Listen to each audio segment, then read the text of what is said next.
नमस्ते मित्रों, आज हम श्रीमद् भागवत महापुराण के पहले स्कंद के चौथे अध्याय में प्रवेश कर रहे हैं। ये अध्याय हमें एक महान ऋषि महर्षि वेदव्यास के असंतोष की कहानी सुनाता है। आखिर भगवान के इतने बड़े अवतार को क्यों हुआ असंतोष? चलिए जानते हैं। व्यास जी कहते हैं, एक बार एक लंबी सभा चल रही थी। उस सभा में अनेक मुनिगण उपस्थित थे, जिनमें विद्या और उम्र में सबसे श्रेष्ठ कुलपति ऋषि शौनक जी थे। उन्होंने सूत जी की पहले कही हुई बातों को सुनकर उनकी बहुत प्रशंसा की। शौनक जी कहते हैं, हे सूत जी, आप वक्ताओं में सबसे श्रेष्ठ हैं और बहुत भाग्यशाली भी हैं। जो कथा भगवान श्री शुकदेव जी ने कही थी, वही भगवान की पवित्र कथा आप हमें कृपा करके सुनाइए। तब शौनक जी ने सूत जी से पूछा। शौनक जी ने कहा, वह कथा किस युग में, किस स्थान पर और किस कारण से हुई थी? मुनिवर कृष्ण द्वैपायन अर्थात व्यास जी ने किसकी प्रेरणा से इस महान संहिता का निर्माण किया था? आगे शौनक जी ने शुकदेव जी के बारे में बताया। शौनक जी कहते हैं, उनके पुत्र शुकदेव जी बड़े समदर्शी, भेदभाव से रहित और संसार की निंदा से दूर केवल एक ही परमात्मा में हमेशा लीन रहते थे। वो छिपे रहने के कारण मूर्ख जैसे प्रतीत होते थे। व्यास जी जब सन्यास के लिए वन की ओर जा रहे अपने पुत्र शुकदेव का पीछा कर रहे थे, तब जल में स्नान करती हुई स्त्रियों ने शुकदेव जी को नग्न देखकर भी अपने कपड़े नहीं पहने। लेकिन जब उन्होंने व्यास जी को कपड़े पहने हुए देखा तो लज्जा के कारण कपड़े पहन लिए। व्यास जी ने स्त्रियों से इस आश्चर्य का कारण पूछा।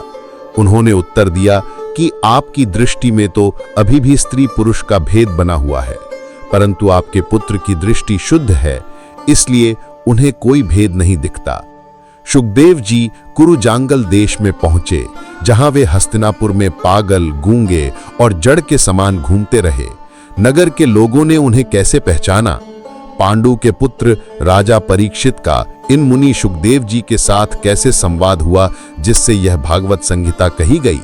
शौनक जी कहते हैं, हे महाभाग सूत जी, श्री शुकदेव जी तो गृहस्थों के घरों को तीर्थ के समान बनाने के लिए उतनी ही देर उनके दरवाजे पर रहते हैं जितनी देर में एक गाय दुही जाती है। शौनक जी ने आगे पूछा कि अभिमन्यु के पुत्र परीक्षित कैसे भगवान के प्रेमी भक्त बने, उनके अद्भुत जन्म और कर्मों का वर्णन करें। वे तो इतने वीर युवक थे और पांडवों के गौरव को बढ़ाने वाले सम्राट थे।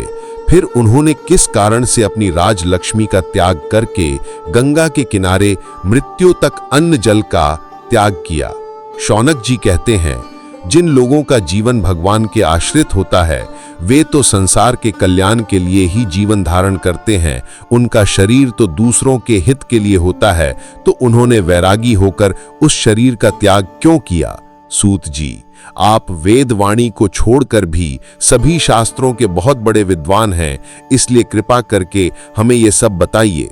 सूत जी ने कहा, इस कलयुग के तीसरे युग द्वापर में महर्षि पराशर के द्वारा सत्यवती के गर्भ से भगवान के अवतार योगीराज व्यास जी का जन्म हुआ। एक दिन वे सूर्योदय के समय सरस्वती नदी के पवित्र जल में स्नान करके एक एकांत स्थान पर बैठे हुए थे। महर्षि व्यास जी भूत और भविष्य को जानते थे। उन्होंने अपनी दिव्य दृष्टि से देखा कि धर्म की मिलावट और उसका प्रभाव कम हो रहा है और लोगों में अश्रद्धा और शक्ति की कमी आ रही है। लोगों की इस दुर्दशा को देखकर उन्होंने सोचा कि वेद के चातुर्होत्र कर्म लोगों को शुद्ध कर सकते हैं। इसलिए उन्होंने एक ही वेद को 4 भागों में बांट दिया। व्यास जी के द्वारा ऋग्वेद, यजुर्वेद, सामवेद और अथर्ववेद का विभाजन हुआ।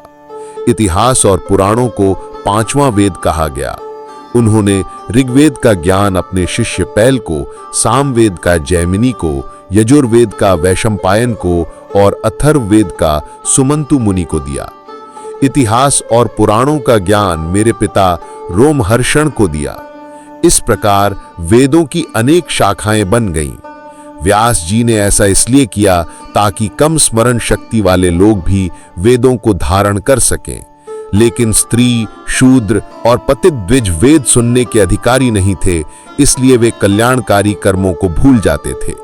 तब उन्होंने सोचा कि उनका भी कल्याण हो जाए और इसी सोच के साथ उन्होंने महाभारत की रचना की।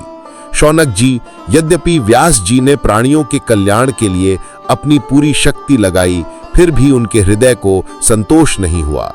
उनका मन कुछ उदास सा हो गया। वे सरस्वती नदी के किनारे एकांत में बैठकर मन ही मन विचार करने लगे। व्यास जी कहते हैं, मैंने बिना छल कपट के ब्रह्मचर्य का पालन किया है, वेदों, गुरुजनों और अग्नियों का सम्मान किया है और उनकी आज्ञा का भी पालन किया है। महाभारत की रचना के बहाने मैंने वेद के अर्थ को सरल कर दिया, जिससे स्त्री, शूद्र आदि भी अपने धर्म कर्म का ज्ञान प्राप्त कर सकें। व्यास जी कहते हैं, मैं ब्रह्म तेज से संपन्न और समर्थ हूं, फिर भी मेरा हृदय कुछ अपूर्ण सा लग रहा है। अवश्य ही मैंने अब तक भगवान को प्राप्त कराने वाले धर्मों का ठीक से वर्णन नहीं किया है। वे ही धर्म परमहंसों और भगवान को भी प्रिय हैं। शायद यही मेरी अपूर्णता का कारण है। जब व्यास जी अपने आप को अधूरा मानकर उदास थे, तभी उनके आश्रम में देवर्षि नारद जी आ पहुंचे। उन्हें देखकर व्यास जी तुरंत खड़े हो गए। उन्होंने देवताओं द्वारा पूजित देवर्षि नारद की विधि पूर्वक पूजा की। क्या नारद जी व्यास जी के असंतोष को दूर कर पाएंगे? अगले अध्याय में हम जानेंगे कि कैसे देवर्षि नारद जी ने व्यास जी के असंतोष को दूर किया और उन्हें क्या उपदेश दिया। कहानी को लाइक, चैनल को सब्सक्राइब जरूर करें। बने रहिए हमारे साथ। राधे राधे।